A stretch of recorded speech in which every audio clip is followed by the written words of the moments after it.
हर महादेव। आज हम शिव और पार्वती के मिलन की कहानी शुरू करते हैं। अगर आपको अच्छी लगे तो कहानी पहले सब्सक्राइब और चैनल को लाइक जरूर कर देना। शुरू में हम पहले आपको एक मंत्र बताते हैं। किसी भी इंसान को कितना भी दर्द क्यों न हो, पैरों में दर्द हो, चाहे कहीं भी हो, कान कोई भी हो, मैं आपको ऐसा मंत्र बताऊंगी, आप पुराने से पुराना दर्द को हमेशा के लिए भूल जाएंगे। मंत्र है ओम नमः शिवाय। पीड़ जाए दर्द जाए, महादेव की कृपा आए, धरती माता शीतल करे, चरणों का दुख दूर करे, शिव धरती का नाम पुकारो, दर्द को अब दूर निखारो। ओम नमः शिवाय।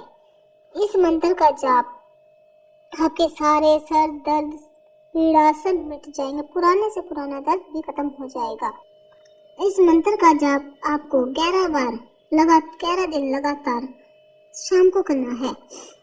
ऐसे और उपाय जानने के लिए चैनल को लाइक और सब्सक्राइब जरूर करें।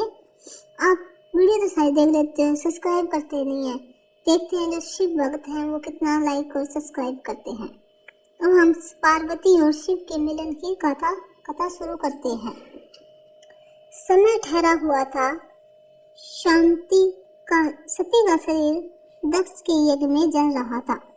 शिव कहा रहे थे, किसने सोचा था कि दुनिया की सबसे पहली प्रेम कहानी का अंत इस प्रकार होगा।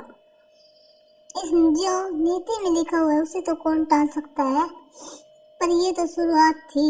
आगे क्या होगा इस बात का तो किसी को नहीं पता था। तो चलिए हम कथा का प्रारंभ करते हैं और चैनल को सब्सक्राइब कर दीजिए नेक्स्ट पार्ट के लिए। सती के साथ क्या हुआ था, अगर आप महादेव और सती के साथ क्या हुआ था पूरा जानना चाहते हैं तो इस वीडियो को अंत तक जरूर देखना। सती की मृत्यु के बाद शिव सती के शरीर को लेकर पूरे ब्रह्मांड में लेकर घूम रहे थे। उनकी आंखों में सती की मृत्यु का विलाप और इतना दुख था कि पृथ्वी का संतुलन बिगड़ने लगा। तब विष्णु से अपने सुदर्शन चक्कर से सती के टुकड़े कर दिए। तब शिव शांत हुए और कैलाश पर्वत पर ध्यान के लिए चले गए। शिव सती की मृत्यु का दुख सहन ना कर सके, इसलिए वो एकांत में अपनी आंखों को बंद करके वास करने लगे। तब तो सब कुछ शांति हो गया था, पर असुरों की दुनिया में एक शक्ति ने जन्म ले लिया था जिसका नाम था ताड़कासुर। वह शिव की अनुपस्थिति में बढ़ती हुई अराजकता का प्रतीक था। उसने महादेव की तपस्या की, ने पूरे ब्रह्मांड को हिलाकर रख दिया और ताड़कासुर की तपस्या से ब्रह्मदेव प्रसन्न हो गए। फिर ब्रह्मा जी प्रकट हुए और उन्होंने कहा कि मैं तुमसे बहुत प्रसन्न हूँ ताड़कासुर, मांगो तुम क्या वर मांगना चाहते हो। ताड़कासुर ने कहा, मुझे ऐसा वरदान दे दीजिए जिससे कि मैं सिर्फ महादेव के पुत्र के हाथों ही मेरा अंत हो, वरना किसी के हाथों ना हो। ब्रह्मा जी ने कहा, ठीक है पुत्र, तदा अस्तु।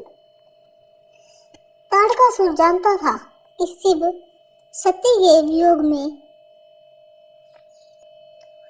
जानता था ताड़कासुर की शिव सती के वियोग में आस्था में चले गए हैं, जो कि पर्वत पर बैठे हैं और वो कभी भी दूसरा विवाह नहीं करेंगे और ना ही उनका पुत्र होगा।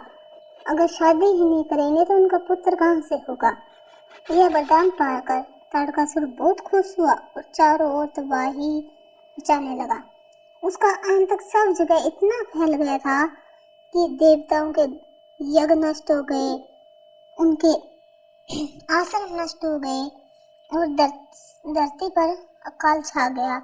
सब कुछ नष्ट हो गया, सारा संसार कांप उठा।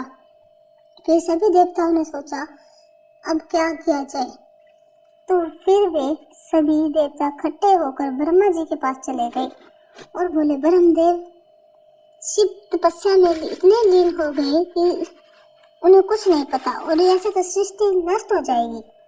ब्रह्मा जी ने दुखी स्वभाव से कहा, कि उसकी मृत्यु तो उसके पुत्र शिव के पुत्र के हाथों ही संभव है, नहीं तो ताड़कासुर को का कोई अंत नहीं कर सकता।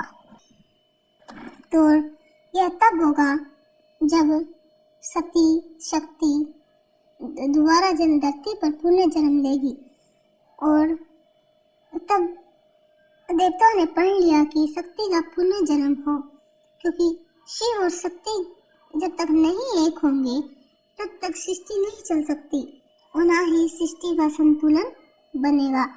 यहाँ से शुरू होती है असली कहानी और शिव और पार्वती के मिलन की कहानी।